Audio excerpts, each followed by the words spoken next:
Dear students, welcome to IACE. Today's our discussion RRC Group D Grand Test number 49 Mathematics Explanation. So first question, here they given. So 1 to 2 questions.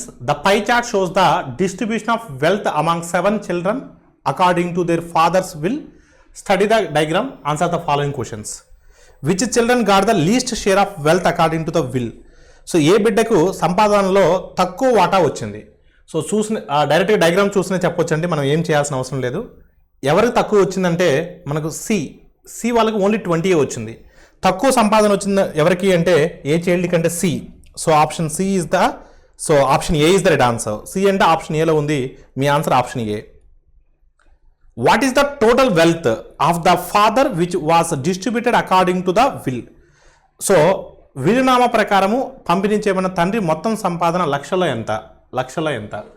So in terms of lakhs అండి, మొత్తం add చేయడమే. Just 60 + 30 90, 90 + 20 90 + 20 110, 170, 210, 250, 300.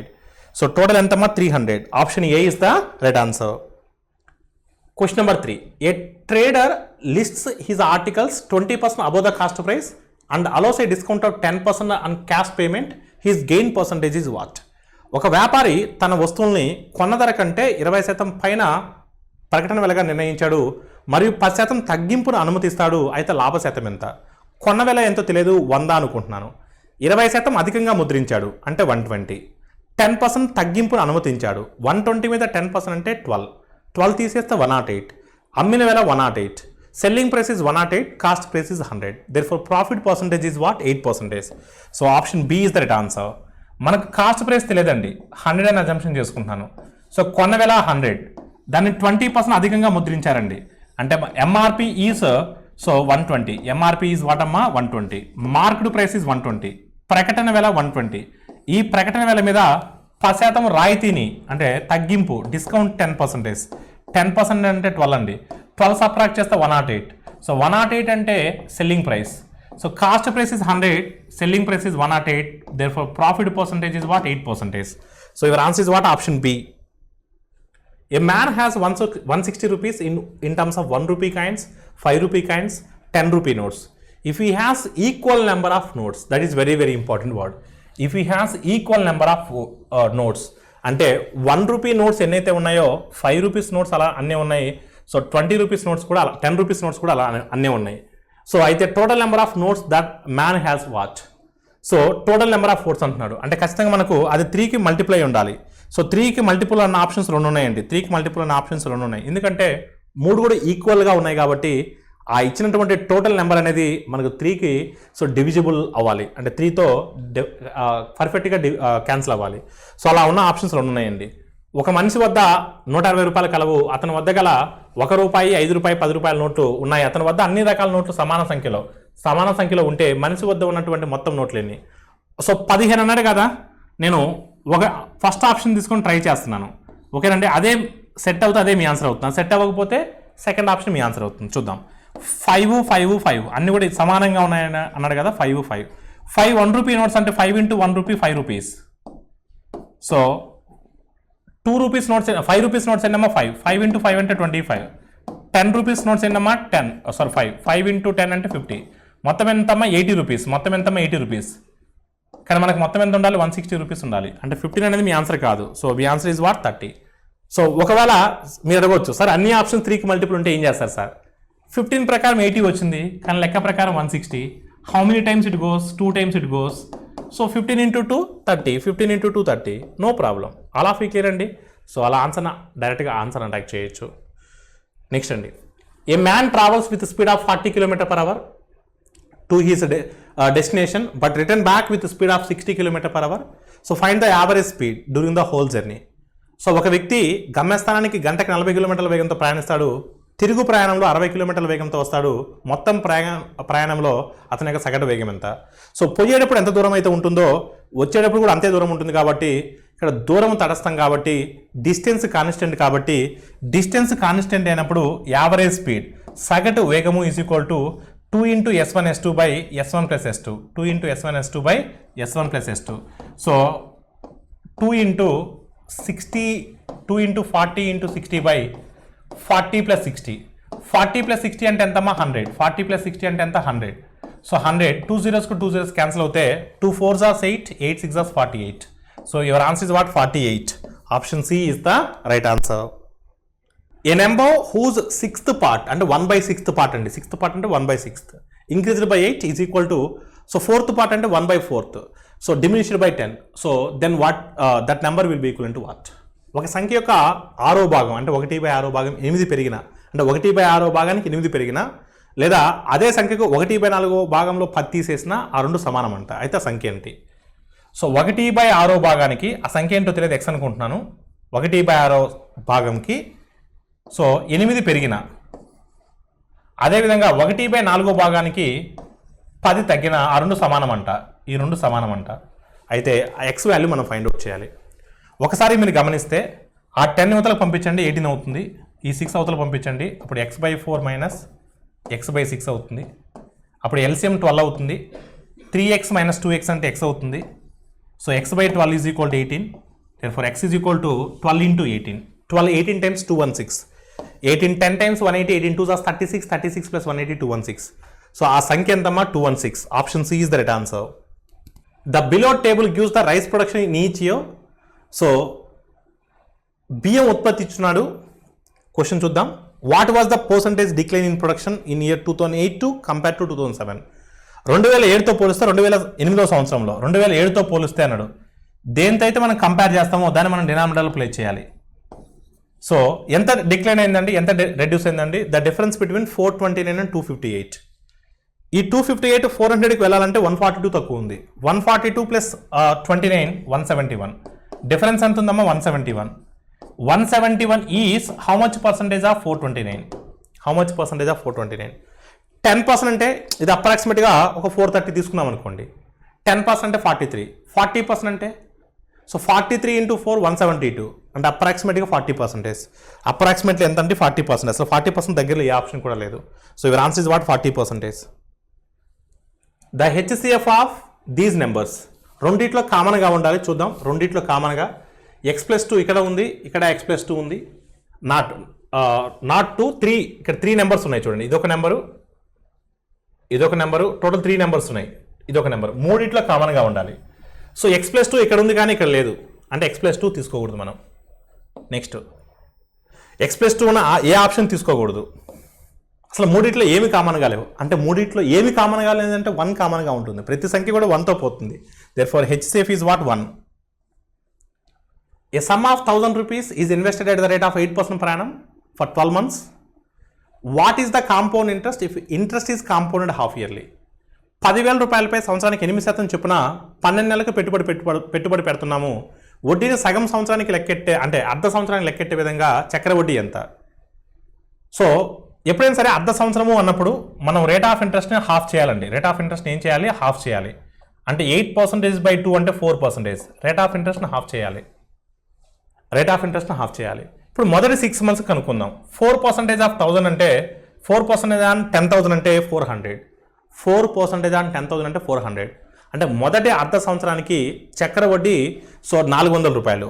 రెండవ అర్ధ సంవత్సరం second half year అంటే first half year interest plus interest on first half year అంటే 4% on 400. 4% on 400 అంటే ఎంత అంటే 16. 4% ఆన్ 400 అంటే ఎంత 16. సో అప్పుడు సెకండ్ హాఫ్ ఇయర్ ఇంట్రెస్ట్ ఎంత అవుతుందండి 416 అవుతుంది. ఫస్ట్ హాఫ్ ఇయర్కి 400, సెకండ్ హాఫ్ ఇయర్కి 416 అంటే 1 yearకి ఎంత అవుతుందమ్మా 816 అవుతుంది. చక్రవడ్డీ 816. Option B is the right answer. The average weight of a group of 4 friends is 56. If Binod joins them, then the weight of the group becomes 57. What is the weight of the Binod? So నలుగురు స్నేహితుల బృందం యొక్క సగటు బరువు 56 కిలోలు. బినోద్ వారితో చేరితే సమూహం యొక్క బరువు 57 అవుతుంది. అంటే బినోద్ బరువు ఎంత అంటే 57 అవుతుంది అన్నాడు. అంటే బినోద్ సగటు బరువు 57 అంటే బినోద్ బరువు 57. ఓకేనమ్మా. సో తన కొత్త పర్సన్ యాడ్ అయ్యాడు కాబట్టి కొత్త పర్సన్ యొక్క వెయిట్ ఎంత ఉంటుందో మనం ఫైండ్ అవుట్ చేస్తున్నాం. సగటు ఇప్పుడు 57 అయింది. 57 ప్లస్ అంతకుముందు ఎంతమంది ఉన్నారు? నలుగురు ఉన్నారు. నలుగురు యొక్క సగటు బరువు 56 కాస్త 57 అవుతుంది. అంటే 56 కాస్త 57 అవుతుంది అంటే ఒక్కొక్కరిలో ఒక్కొక్క ఇయర్ పెరిగినట్టేగా. ఈ మొత్తం చేంజ్ దేనివల్ల వస్తుంది? ఆ కొత్త బాబు యాడ్ అవ్వడం వల్ల. కొత్త బాబు అంటే బినోద్. సో బినోద్ యొక్క ఏజ్ ఎంతమ్మా? 61. బినోద్ యొక్క వెయిట్ ఎంతమ్మా? 61. So your answer is what? 61. ఇలా ఆన్సర్ని డైరెక్ట్గా చేయొచ్చండి. జనరల్గా స్టూడెంట్స్ ఎలా చేస్తారంటే, సో 4 మెంబర్స్ అంటే వాళ్ళ యొక్క సగటు 56 కదా, 4 × 56. 5 మెంబర్స్ వచ్చినప్పుడు సో వాళ్ళ యొక్క సగటు 57 కదా, 5 × 57 వేస్తారు, 4 × 56 వేస్తారు, సబ్ట్రాక్ట్ చేయండి, మీకు 61 వస్తుంది. కానీ ఈ సర్కస్ చేసేదానికన్నా ఇలా డైరెక్ట్గా ఆన్సర్ అటాక్ చేయొచ్చు. చాయిస్ అనేది మీదే. T2 + T5 = 8 of in AP. AP అంటే అథమెటిక్ ప్రోగ్రెషన్, అంకశ్రేణి. T3 + T7 అంటే 14 అంకశ్రేణిలో ఉన్నాయి. అయితే ఫైండ్ 11th టర్మ్. అసలు Tn అంటే ఫస్ట్ ఆఫ్ ఆల్ Tn అంటే ఏంటి? ఎంత term? A + n - 1 × D. A + n - 1 × D. చాలా జాగ్రత్త చూడమ్మా. A + n - 1 × D ఎంత టర్మ్ ఫార్ములా. ఇక్కడ T2 అన్నాడు అంటే T2 అంటే ఏమొస్తుంది అప్పుడు? A + n ప్లస్లో 2 పెడితే 2 - 1 అంటే D అంటే T2 = A + D. అదేవిధంగా T5 అంటే ఎంత వస్తుందండి? A + 4D వస్తుంది. A + 4D వస్తుంది. ఇప్పుడు ఈ రెండింటిని యాడ్ చేయమంటున్నాడు కదా, T2 + T5 అన్నాడు కదా, అంటే A + D, A + 4D అంటే ఇప్పుడు ఏమవుతుంది? 2A + 5D అవుతుంది. ఈ రెండింటిని యాడ్ చేస్తే 2A + 5D = 8. ఇదొకటి. నెక్స్ట్ ఏమన్నాడమ్మా? T3 ఎలా రాయొచ్చు? డైరెక్ట్గా A + 2D రాయొచ్చు. T7 ఎలా రాయొచ్చు? A + 6D అని రాయొచ్చు. సో = వాట్ అమ్మా? 14. = 14 అంటే మొత్తం మీద మనకు 2A + 8D = 2A + 8D = 14. So ఇదొక ఈక్వేషన్, ఇదొక ఈక్వేషన్ అండి. ఈ రెండింటిని మనం ఈక్వల్ చేస్తే 2A కి 2A క్యాన్సిల్ అవుతుంది. 8Dలోంచి 5D తీసేస్తే 3D. సో 14లోంచి 8 తీసేస్తే 6. D = 2. D = 2 అవుతే ఇప్పుడు D = 2 సబ్స్టిట్యూట్ చేస్తే ఇక్కడ 8 × 2 16 అవుతుంది. 16 అవతలకు వస్తే -2 అవుతుంది. 2A = -2, A = -1. A = -1, D = 2. అడిగింది 11th టర్మ్. 11th టర్మ్ అంటే T11. T11 = A = -1, A + n - 1 × D అంటే 11 - 1 × D. D అంటే 2. సో చూడమ్మా, 2 × 10 20, 11 - 1 అంటే 10, 2 × 10 20, 20 - 1 19. Therefore 11th term is what? 19. 11th term is what? 19. Option D is the right answer. ABC started a shop by investing 27,000, 72,000, 81,000. At the end of the year, the profits were distributed among them. If the C's share out of profit 36,000, then total profit is what? మొత్తం profit. So C యొక్క వాటా 36,000 అయితే మొత్తం profit ఎంత? మొత్తం లాభం ఎంత? So ఇక్కడ ప్రతి ఒక్క వాటాలో కూడా 3 సున్నాలు తీసేస్తున్నానండి. సో 9 టేబుల్ కూడా క్యాన్సిల్ అవుతుంది. 9 3 జార్స్, 9 8 జార్స్, 9 9 జార్స్. అంటే పెట్టుబడుల నిష్పత్తి 3:8:9 అండి. పెట్టుబడుల నిష్పత్తి ఎంత? 3:8:9. So 3:8:9. So A B C.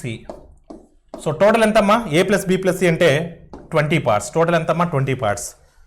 ఇచ్చిన సి వాటా ఇచ్చున్నారండి. 9 పార్ట్స్ అంటే 36,000 అండి. 9 పార్ట్స్ అంటే ఎంతమ్మా? 36,000.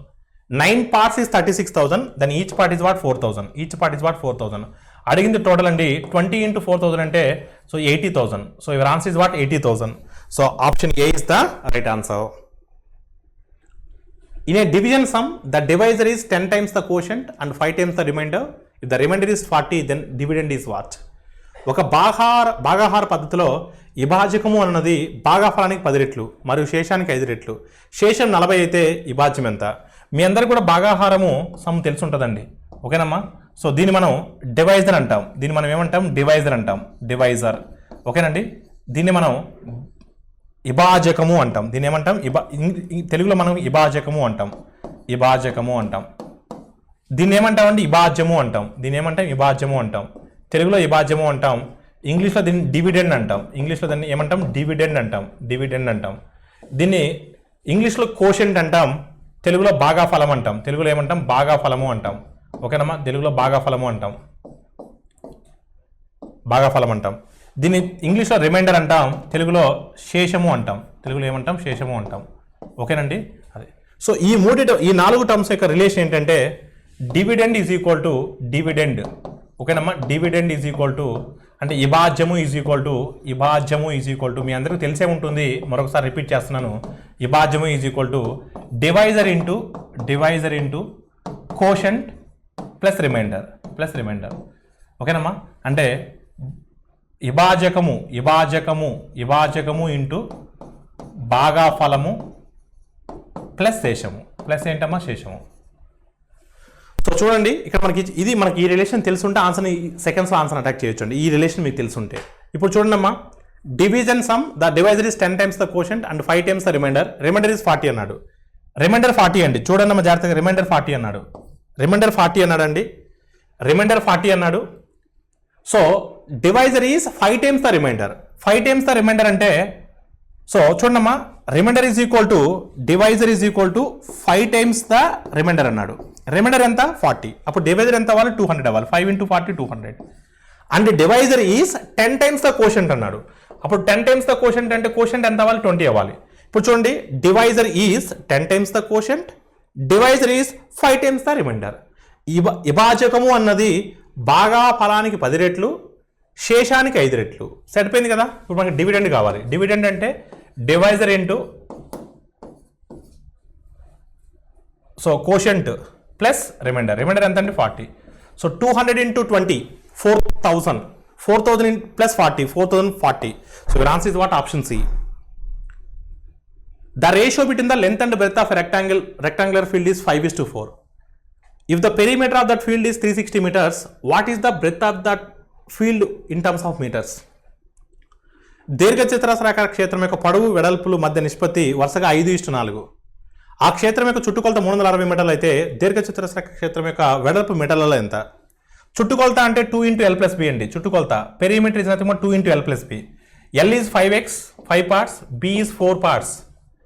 So 2 into L plus B is equal 360. 2 into L plus B is equal to what? 360. So 2 how many times అంటే 180 times. 9x is equal to 180, x is equal to 20. So అడిగింది 4x వెడల్పు అంటే 4 parts. 4 parts అంటే 4 into 20 80. 4 into 20 80 వెడల్పు. So breadth of the rectangle is what? 80. The value of this expression is what? Sin pi by 4 అంటే sin 45. Sin 45 ఎంత అండి? Sin 45 ఎంత? 1 by root 2. Sin 45 1 by root 2. Cos 30. Cos 30 value ఎంత అండి? Cos 30 value. So cos 30 value root 3 by 2. Root 3 by 2 cos 30. Tan 60. Tan 60 value ఎంత అండి? Tan 60. So tan 60 value root 3. Tan 60 value ఎంత? root 3.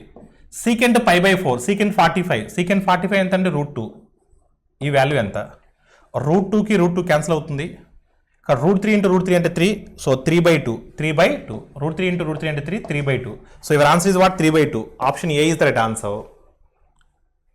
Find the reflection of P 5,3 with respect to origin అన్నాడండి.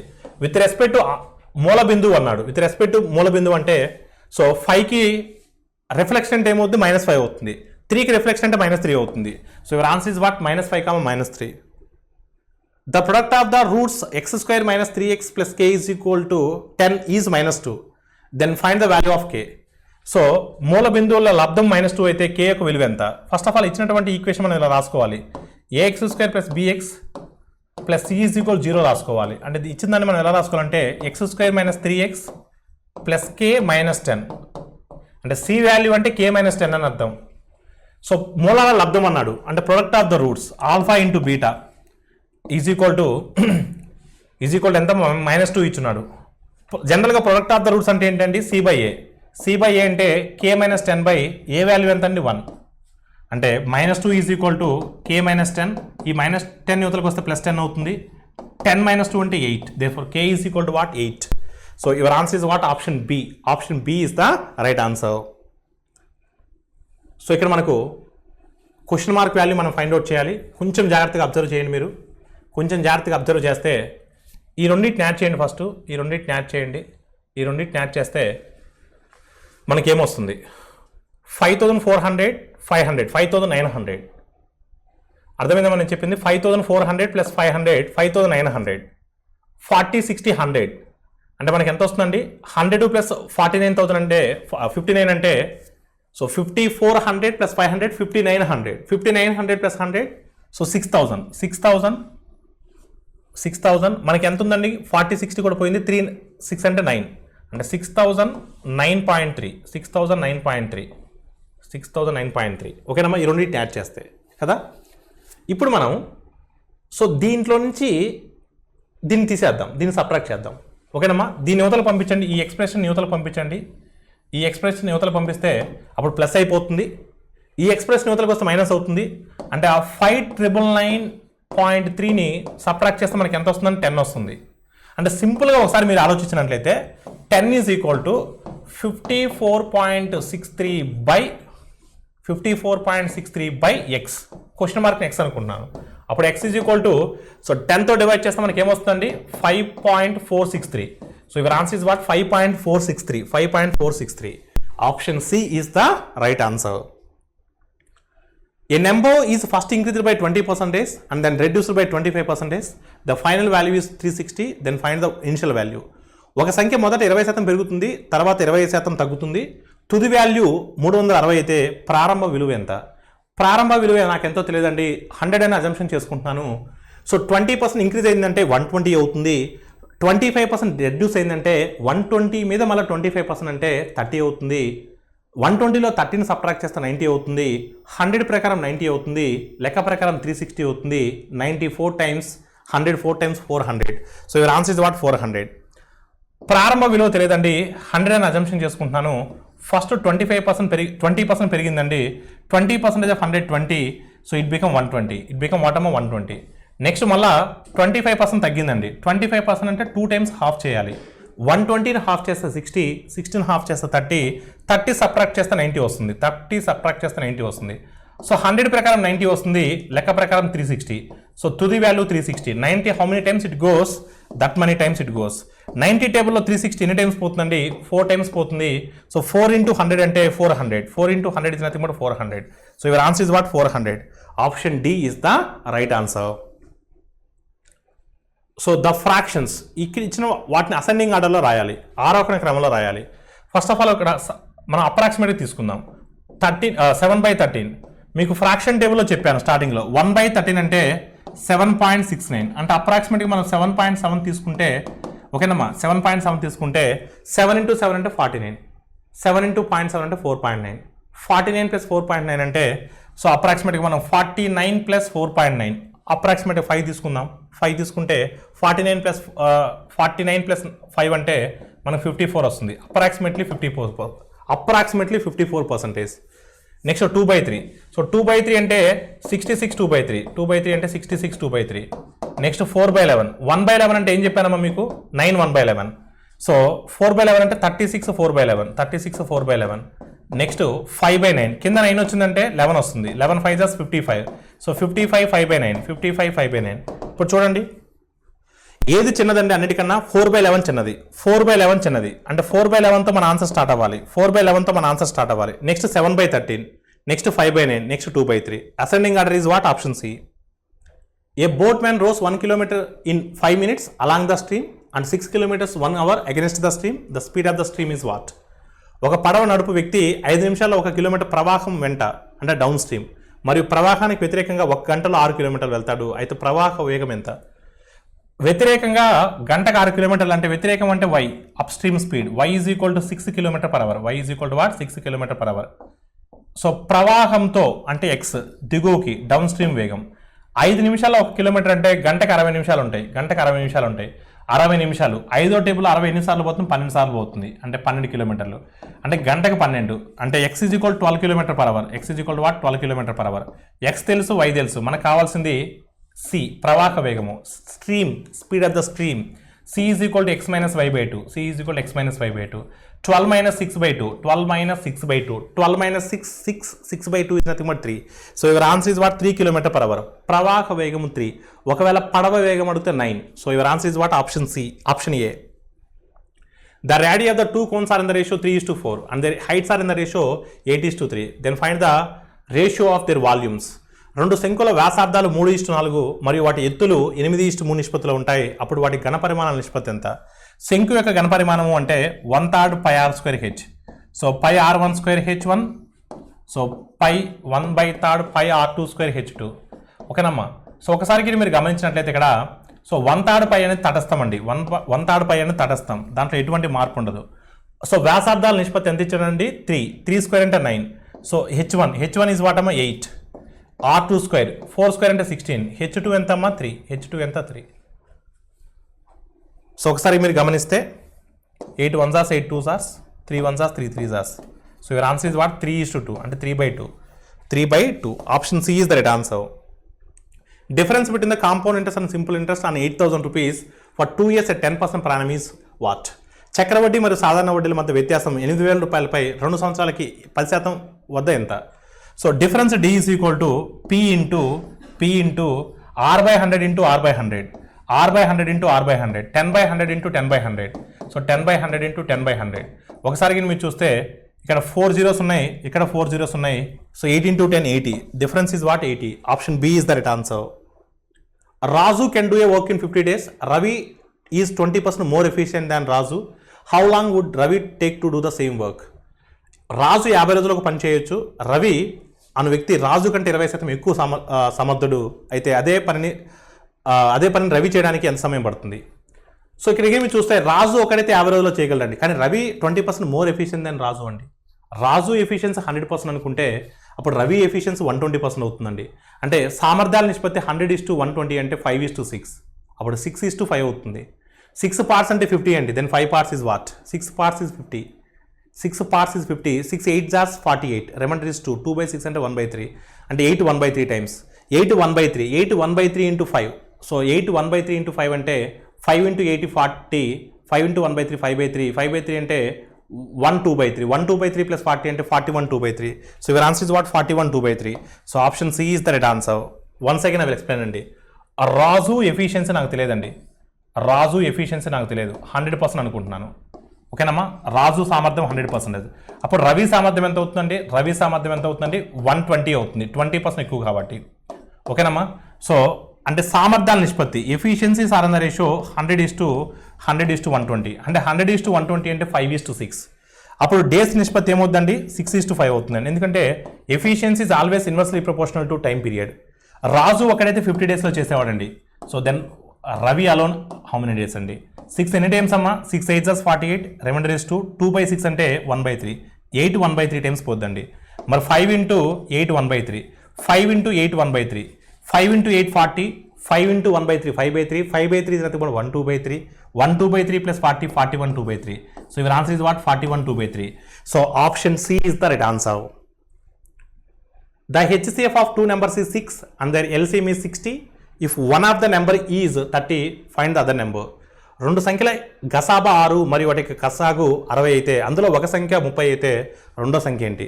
మనకు ఒక rule తెలుసండి, రెండు సంఖ్యల లబ్ధము is equal to వాటి యొక్క కసాగు మరియు గసాబా లబ్ధానికి సమానం. సో ఇక్కడ HCF 6 అమ్మ, LCM 60 is equal product of the two numbers. One number is 30, they're asking second number. They're asking what? Second number. So 30 1s are 30, 2s are 2, 6s are 12. Therefore second number is what? 12. Option D is the right answer. Thank you all of you.